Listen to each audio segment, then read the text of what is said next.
প্রিয় শিক্ষার্থী বন্ধুরা, ইউটিউব চ্যানেল পিএম লার্নিং স্টেশনে তোমাদের স্বাগত। আজ আমি তোমাদের নবম শ্রেণী ইতিহাস এর গুরুত্বপূর্ণ বিষয় বিসমার্ক কিভাবে জার্মানিকে ঐক্যবদ্ধ করেছিলেন এই বিষয়ে একটি ভিডিও উপস্থাপন করছি। ভিডিওটি ভালো লাগলে লাইক দিন, কমেন্ট করুন আর চ্যানেলে নতুন হয়ে থাকলে প্লিজ চ্যানেলটি একবার সাবস্ক্রাইব করুন। বিসমার্ক কিভাবে জার্মানিকে ঐক্যবদ্ধ করেছিলেন। লাল বৃত্ত 1, লোহা ও রক্তের নীতি। এই নীতির প্রয়োগ করে বিসমার্ক যুদ্ধ ও শক্তিশালী সেনার মাধ্যমে জার্মানির ঐক্য সম্পাদন করেছিলেন। আসলে তার এই নীতিটি ছিল কূটনীতি প্লাস সামরিক শক্তির একটি সমন্বয়।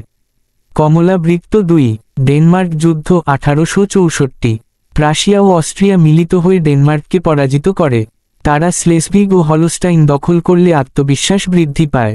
হদুল বৃত্ত 3, অস্ট্রো প্রাশিয়ান যুদ্ধ 1866। প্রাশিয়া অস্ট্রিয়াকে হারিয়ে নেতৃত্ব পায়। উত্তর জার্মান কনফেডারেশন গঠিত হয়। সবুজ বৃত্ত 4, ফ্রাঙ্কো প্রাশিয়ান যুদ্ধ 1870-71। ফ্রান্সকে উস্কে দিয়ে যুদ্ধ বাধায়।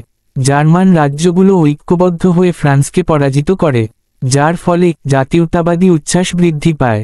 নীল বৃত্ত 5, জার্মান সাম্রাজ্যের ঘোষণা 1871। ভার্সাই প্রাসাদে প্রথম উইলহেলম সম্রাট ঘোষিত হন। এর ফলে জার্মানি আনুষ্ঠানিকভাবে ঐক্যবদ্ধ হয়। বেগুনি বৃত্ত 6, কূটনৈতিক দক্ষতা। ইউরোপের শক্তিগুলিকে বিভক্ত রাখার চেষ্টা করা হয়। বিভিন্ন জোট ও চুক্তির মাধ্যমে জার্মানির স্বার্থ রক্ষা করা হয়। বাদামি বৃত্ত 7, শিল্প ও সামরিক শক্তির ব্যবহার। প্রাশিয়ার শিল্প ও সেনাবাহিনী শক্তিশালী করা হয়। সবশেষে জার্মানির ঐক্যের ভিত মজবুত করা হয়। কালো বৃত্ত 8, ফলাফল।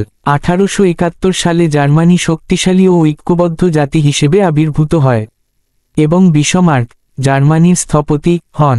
তাহলে এই ছিল আজকের ভিডিওর বিষয়। ধন্যবাদ।